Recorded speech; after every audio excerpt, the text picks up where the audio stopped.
A graça e a paz a todos, sejam muito bem-vindos a mais essa transmissão de louvores a Deus e da pregação da sua palavra.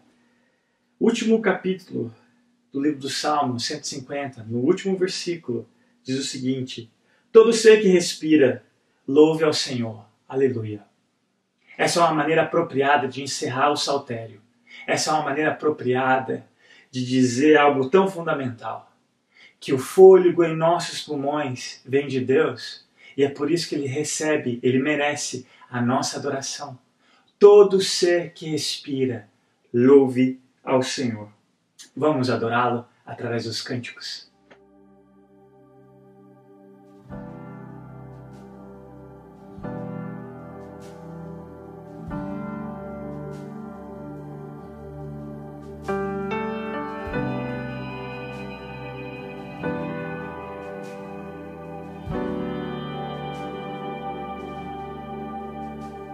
Das vida, és amor, trazes luz à escuridão, das esperança, tu restauras todo o coração ferido. Grande é o Senhor, teu sopro em meus pulmões, então te dou meu louvor, é o teu sopro em meus pulmões, então dou meu louvor só a ti.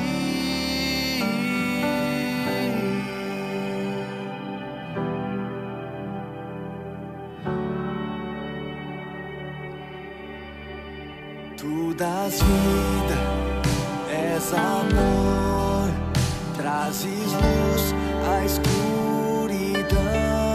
das esperança, tu restauras todo o coração ferido. Grande é o Senhor,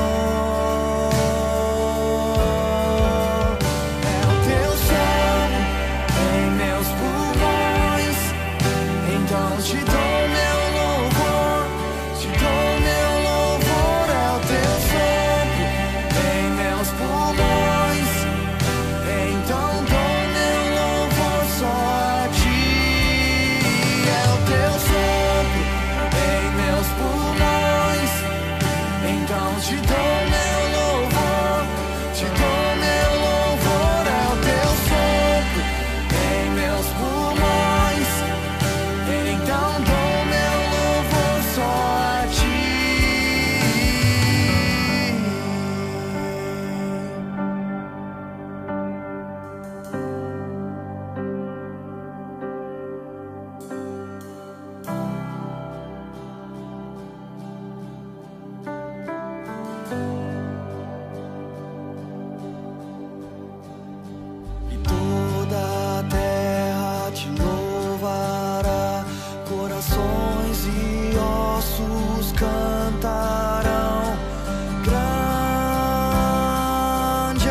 Jesus eu encontrei minha esperança, luz, canção, lugar seguro nele achei, rocha que não se abalará. Que grande amor em Cristo há, sem medo posso caminhar. Consolador, completa-me, em seu amor me apegarei.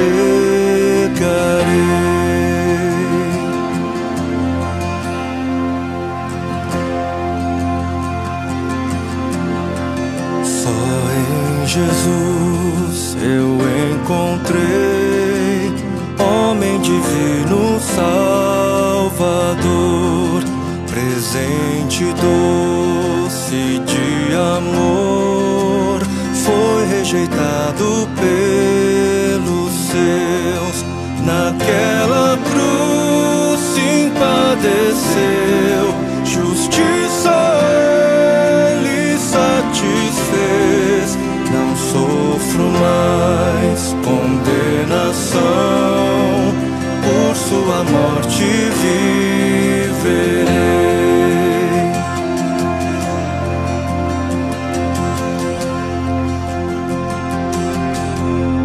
Seu corpo inerte ali ficou, luz que ante as trevas se apagou.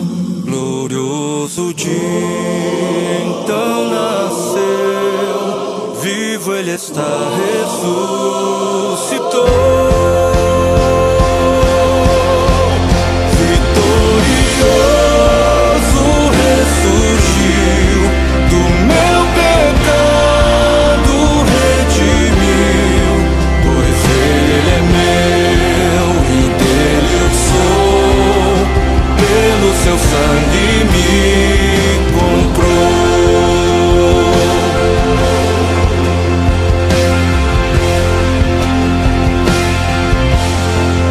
Não há mais medo, culpa em mim, esse é o poder de Cristo, por toda a minha vida aqui, dele serão os meus dias, nem o poder do inferno irá das suas mãos me afastar, até voltar ou me chamar, só em Jesus confiarei.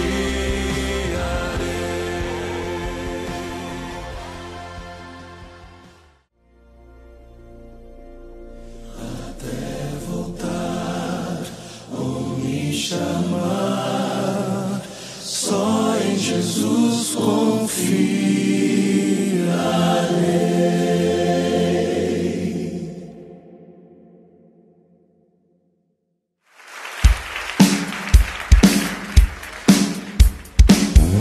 Nossas forças irão se renovar se esperarmos no Senhor, esperarmos no Senhor.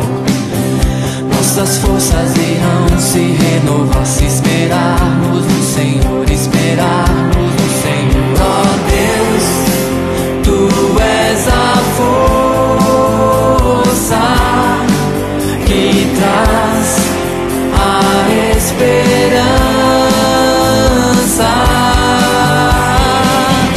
pois só Tu és o eterno Deus, Tu és o eterno Deus, que nunca irá deixar Teus filhos. Tu és o nosso defensor, o Deus consolador, nos ergue quando estamos fracos. Nossas forças irão se renovar se esperarmos no Senhor, esperarmos no Senhor. Nossas forças irão se renovar se esperarmos no Senhor, esperarmos no Senhor. Ó Deus,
e as nações e os reis da terra com poder governará. Sim, em paz e santidade toda a terra regerá, vencendo vem Jesus. Glória, glória, aleluia. Glória, glória, aleluia. Glória, glória, aleluia. Vencendo vem Jesus.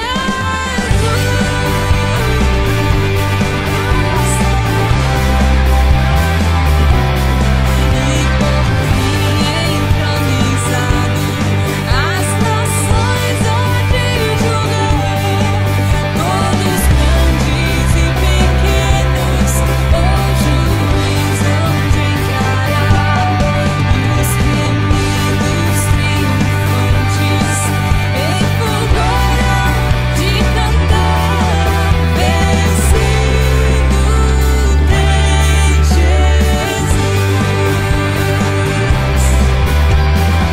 Glória, glória, aleluia. Glória, glória,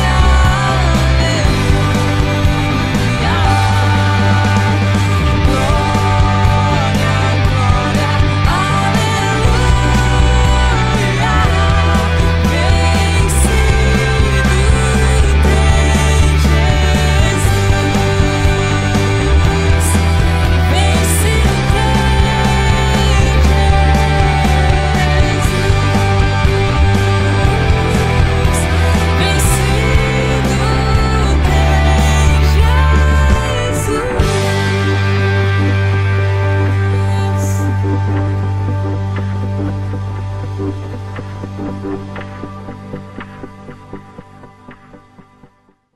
Mateus capítulo 7, dos versos 21 ao 23. Nem todo aquele que me diz Senhor, Senhor, entrará no reino dos céus, mas apenas aquele que faz a vontade de meu Pai que está nos céus. Muitos me dirão naquele dia, Senhor, Senhor, não profetizamos nós em teu nome? Em teu nome não expulsamos demônios e não realizamos muitos milagres?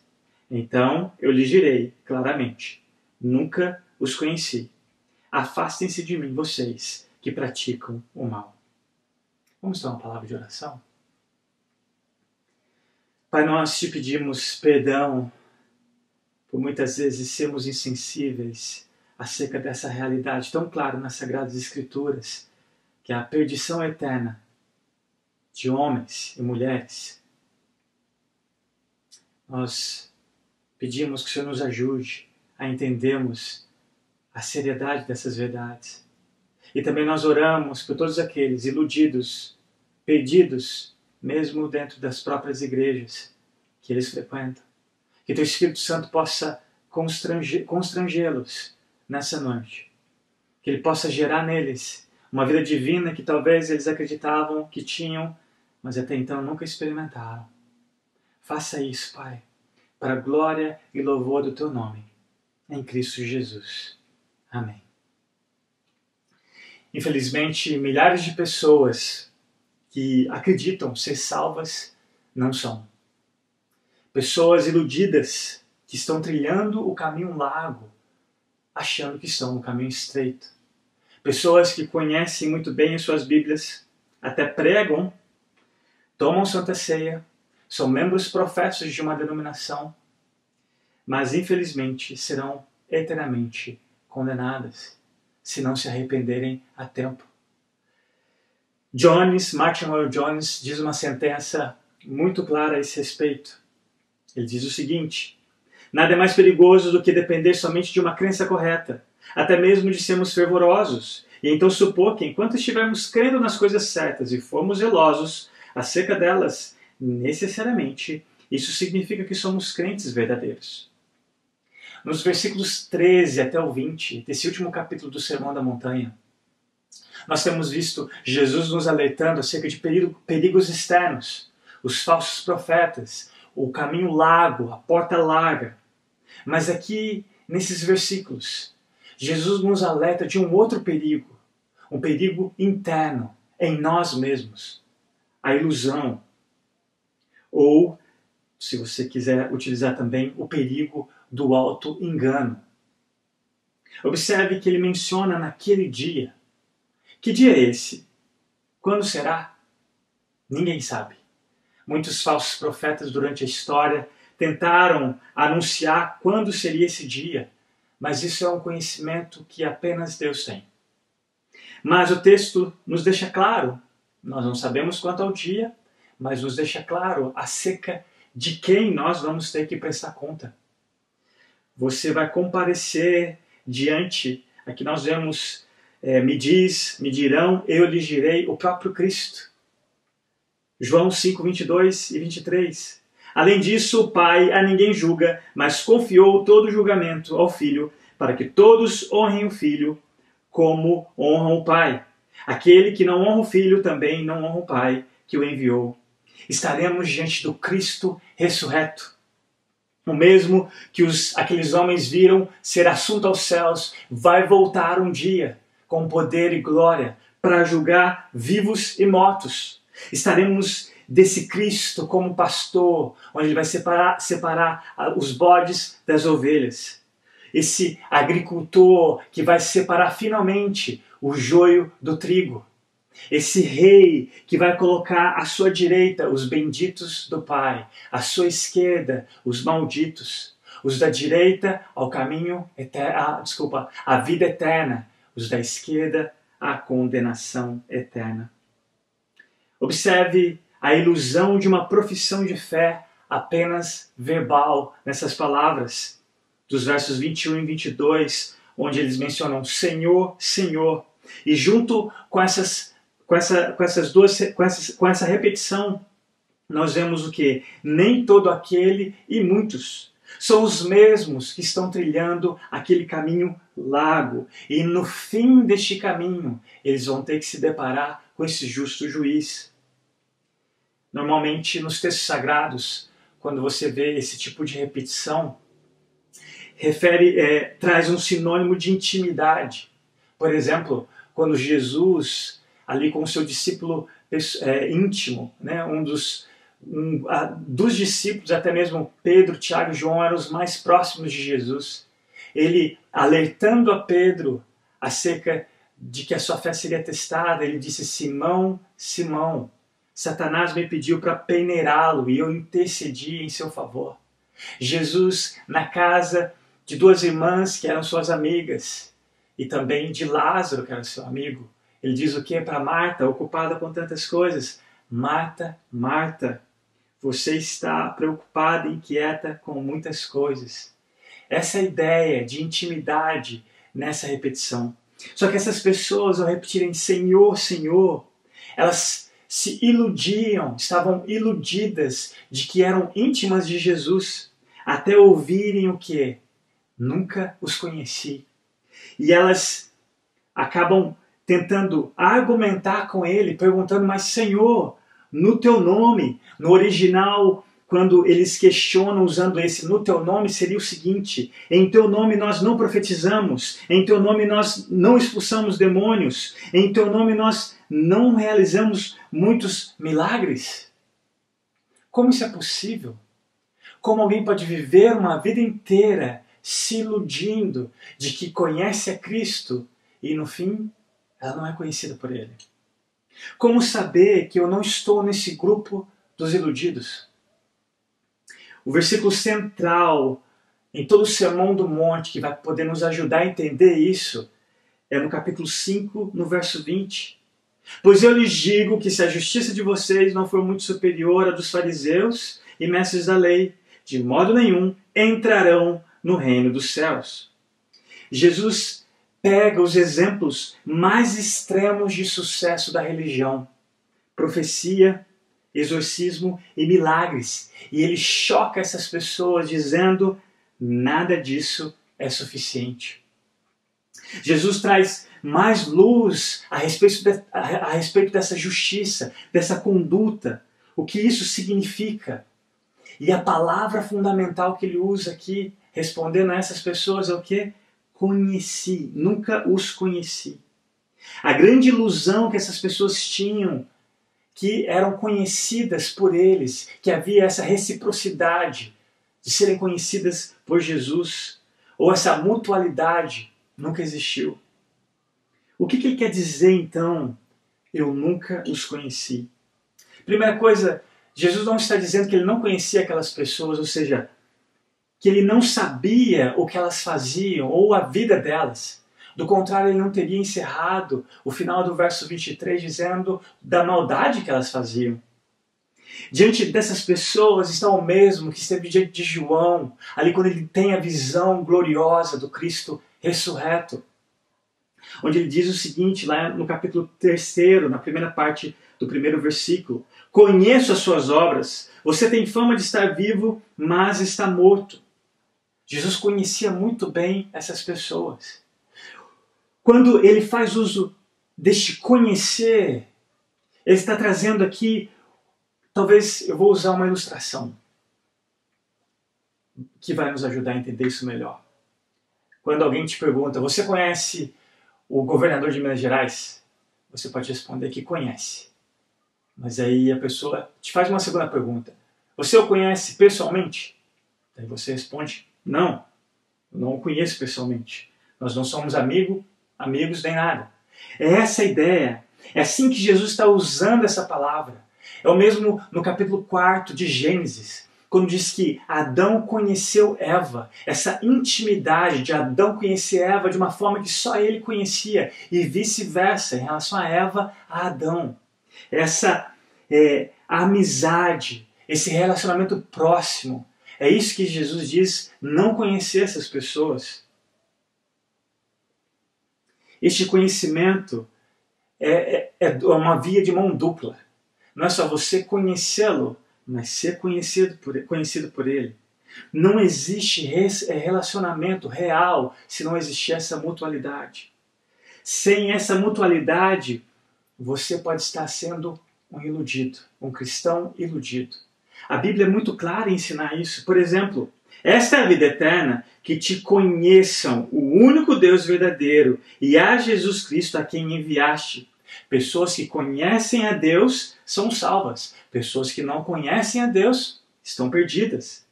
Mas agora, conhecendo a Deus, ou melhor, sendo por Ele conhecidos, como é que estão voltando? Ambos são verdadeiros em relação a esses dois textos. Eles conheciam a Deus e eram conhecidos por eles. O conhecimento de Deus sobre nós é mais significativo e prioritário do que o nosso conhecimento acerca dele.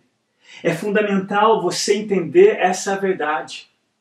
Normalmente, as pessoas costumam dizer, eu aceitei Jesus em tal data, ou me lembro quando eu aceitei, eu estava numa situação assim assado. Eu costumo dizer que Jesus me aceitou. Se ele não te aceita e não te dá condição de aceitá-lo, você está condenado. Se ele não te amasse primeiro, você não teria condição de responder ao seu amor, amando ele como resposta. Portanto, ser cristão, antes de tudo, é uma questão de ser conhecido pelo Senhor. Mas quem ama Deus, este é conhecido por Deus. Mas afinal de contas, o que significa ser conhecido pelo Senhor? Conhecido por Deus. Eu vou usar um texto lá de Moisés, a conversa dele com Deus. Então Moisés lhe declarou, se não fores conosco, não nos envies. Como se saberá que eu e teu povo podemos contar com teu favor, se não nos acompanhares? Que mais poderá distinguir a mim e a teu povo de todos os demais povos da face da terra? O Senhor disse a Moisés, farei o que me pede, porque tenho me agradado de você e o conheço pelo nome. Olha só Moisés pedindo a Deus uma distinção. O que nos faz diferentes de qualquer outro povo? E Deus responde. Ele diz o quê? Eu o conheço E a evidência disso é de duas formas. A presença dele com Moisés e o prazer dele em Moisés. Tenho me agradado de você. Ser conhecido por Deus significa que ele está satisfeito com a sua conduta, com a sua vida. Essa é a justiça que excede a dos fariseus e os escribas. É mais do que as bênçãos que ele pode te dar. É essa satisfação que ele te dá em te conhecer e você experimentar da presença dele. Só assim você entende por que Moisés, apesar de ter testemunhado todas aquelas 10 pragas, ter visto o mar se abrir diante dele, e ele foi instrumento verdadeiro de todos aqueles milagres, mas mesmo assim o que ele pede? Mostra-me a tua glória. É isso que significa ser conhecido por Deus. Mas, de maneira muito prática, ser conhecido por Deus o leva a confiar nele. Os que conhecem o teu nome confiam em ti. Pessoas que conhecem a Deus e são conhecidas por eles, confiam nele. Quer saber onde está a sua confiança? Observe. É só olhar qual é a base de todas as suas decisões. Se você basear as suas decisões no que parecer melhor para você, você está confiando em você mesmo. Se você basear suas decisões no que outra pessoa diz para fazer, a sua confiança está nela. Se você basear suas decisões em alguma superstição, até mesmo num ídolo, a sua confiança está nisso. Conhecer Deus significa você colocar toda a sua confiança nele. E adivinha o que isso, em outras palavras, significa? Obediência. E é exatamente o que Jesus está colocando à prova aqui acerca desses iludidos. Porque vocês me chamam Senhor, Senhor e não fazem o que eu digo?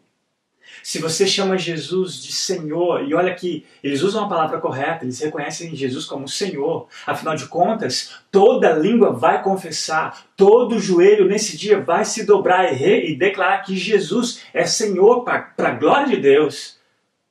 E eles proclamam isso de maneira pública, mas não é suficiente, porque eles têm aqui a honra nos seus lábios, mas um coração totalmente distante. Eles falam uma coisa, mas vivem outra. Eles não o obedecem. Não é só porque eles vão à igreja, não é só porque eles vestem um determinado estilo de roupa, não é porque eles não bebem, não fumam, não é porque eles pertencem a uma denominação e são membros professos, não é porque eles assumem até uma posição de liderança, nada disso. Se no fim eles não obedecem, são pessoas totalmente iludidas, mas que jamais poderá enganar o justo juiz. Você pode até enganar alguém com toda essa roupagem de crente, talvez até com jargões de crente, talvez até com hábitos de crente, mas você jamais poderá enganar o justo juiz. Você pode até mesmo correr o grande risco de se enganar, de se iludir e no fim não ser salvo. E nisso sabemos que o conhecemos, se guardamos os seus mandamentos. Aquele que diz eu conheço e não guarda os seus mandamentos é mentiroso e nele não está a verdade. Atente para o que Jesus diz aqui, mas aqueles, ou seja, os poucos do caminho estreito que fazem a vontade de meu Pai.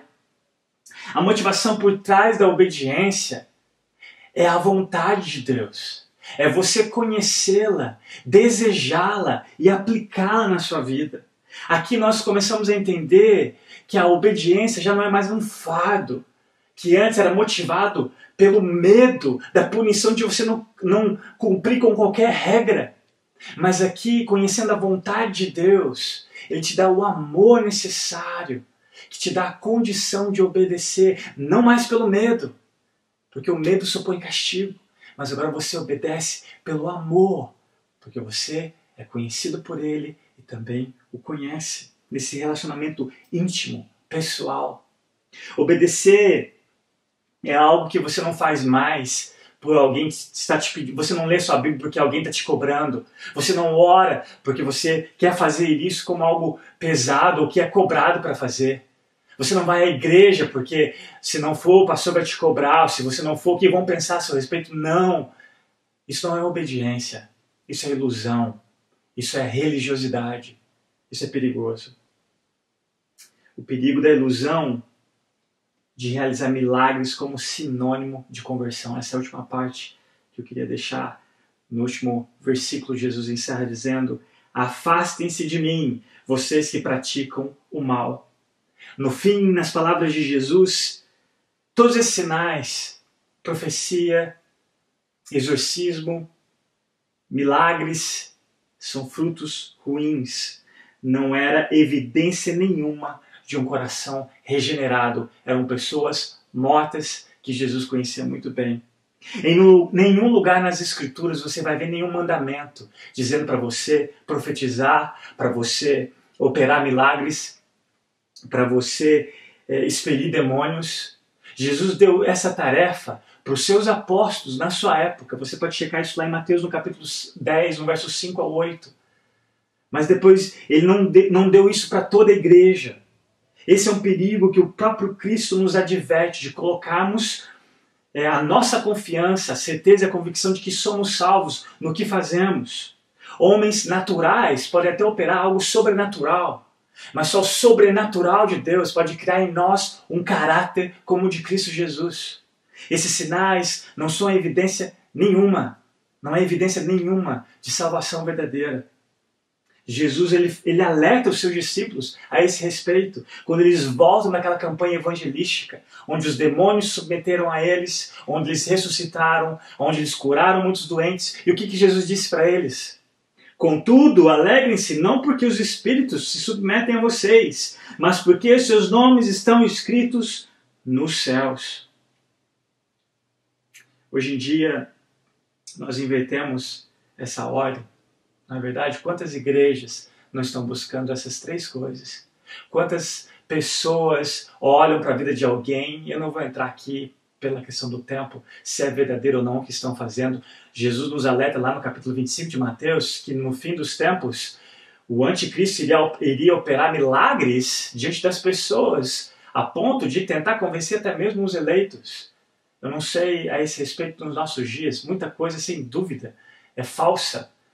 Mas quantas pessoas olham para esses homens como se eles realmente fossem aprovados por Deus? Isso é uma triste ilusão. Não é à toa que o Evangelho de Jesus tem mais a dizer sobre o poder de Cristo em mudar o nosso caráter do que mudar a lei da natureza. Somos tão facilmente hipnotizados por pessoas com poderes incomuns quanto era a geração do nosso Senhor. Somos fascinados por sinais, mas Jesus não é um milagreiro. Ele é o Salvador, Ele nos liberta do pecado, nos transforma moralmente para sermos como Ele. Esse é o verdadeiro fruto do profeta de Deus. O verdadeiro profeta está muito mais interessado na graça do que nos dons, tanto em sua própria vida quanto na vida daqueles a quem ministra. Gostaria de concluir com algumas perguntas para você se autoavaliar. E a resposta dessas perguntas pode te ajudar muito se você não é um dos iludidos, que talvez no dia mais importante de toda a sua existência você possa ouvir essas palavras tão duras de Jesus. Primeira pergunta: eu amo o mundo? Talvez você possa dizer que ama Jesus, mas a sua agenda está cheia mais das coisas desse mundo do que daquilo que o agrada.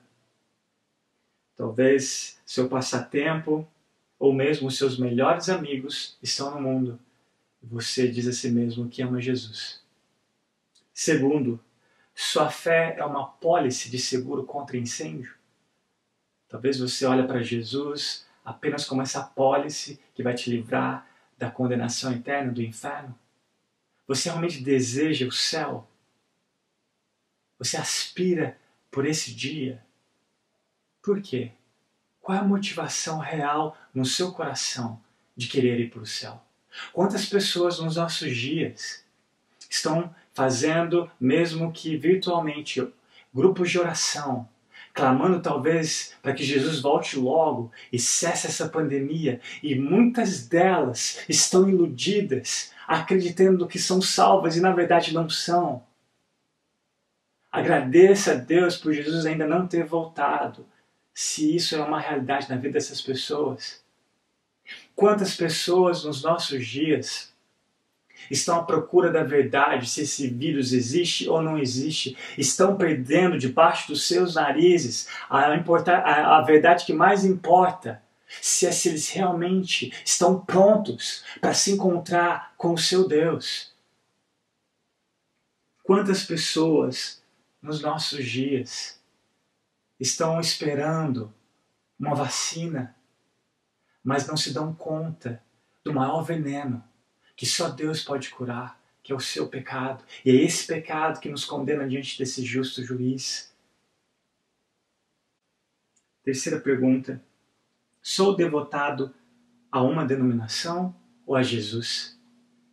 Muitas pessoas acreditam que se elas vão a uma igreja, se elas forem batizadas, se finalmente elas tomarem a Santa Ceia, ou se elas assumirem um cargo de liderança na igreja, ou talvez pelos seus pais serem cristãos, verdadeiros e devotos, eles naturalmente são, como se herdassem isso de maneira hereditária. Qual é a sua situação? Seu cristianismo se resume apenas nas atividades da sua igreja, nos domingos ou em um dia da semana?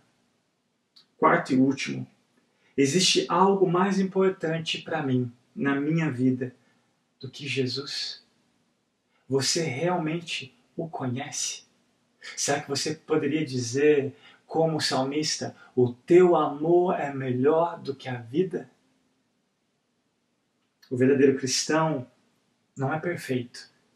Ele tropeça no pecado todos os dias, mas ele ama a vontade de Deus. O verdadeiro cristão, ele odeia o pecado. O iludido, ele racionaliza acerca do pecado. O verdadeiro cristão, ele se arrepende. O verdadeiro cristão, ele tem apetite pela palavra de Deus. Ele quer ouvi-la sendo pregada. Ele quer lê-la. Ele ora, ele quer comunhão com Deus. Ele não só busca Deus para pedir algo, mas ele quer estar com esse Deus. Ele quer ser conhecido por esse Deus até mesmo no anonimato. Os enganados sopram as suas Bíblias empoeiradas só para poder levar a igreja. Eu queria que você realmente pensasse acerca dessa passagem que nós meditamos nessa noite. E que você não esteja no grupo de risco, não dos maiores de 60 anos, mas o grupo de risco dos iludidos. Vamos orar? Ó Senhor, eu peço que Teu Espírito Santo possa exaltar a Cristo melhor do que eu fiz nessa noite no coração de todos aqueles que me ouviram. Eu oro que o Teu Espírito Santo possa convencer aqueles que ainda não foram do pecado, da justiça e do juízo. Eu oro que o Senhor possa despertar muitos, Pai, para que eles não possam viver uma vida inteira iludidos, ocupando as suas vidas com coisas tão insignificantes e não se atentando para a coisa mais importante de todas elas, se eles estão prontos para se encontrarem com esse justo juiz que está voltando. Não sabemos o dia nem a hora, porque ele virá como um ladrão. Não terá aviso, não será anunciado nos jornais. Mas, ó Senhor, eu oro no nome precioso de Jesus, que as pessoas que ainda não foram salvas, não nasceram de novo, não percam essa oportunidade enquanto é tempo de buscar o Senhor. Oh Pai, se deixa ser achado. Honra a tua palavra nessa noite, trazendo salvação. Faça festa no céu, diante dos anjos, porque o nome do teu filho foi glorificado. O nome do teu filho foi exaltado na vida de um pecador que se arrependeu. E que naquele dia ele vai ouvir, assim como muitos, servo bom e fiel, entra para o gozo eterno. Que assim seja, Pai, no nome precioso de Jesus que eu oro. Meus amados, o Deus da paz, que pelo sangue da eterna aliança trouxe de volta dentre os mortos o nosso Senhor Jesus, os aperfeiçoe em todo bem, operando em nós o que lhe é agradável, para fazerem a vontade dele, mediante Jesus Cristo, a quem seja glória para todo sempre. Amém.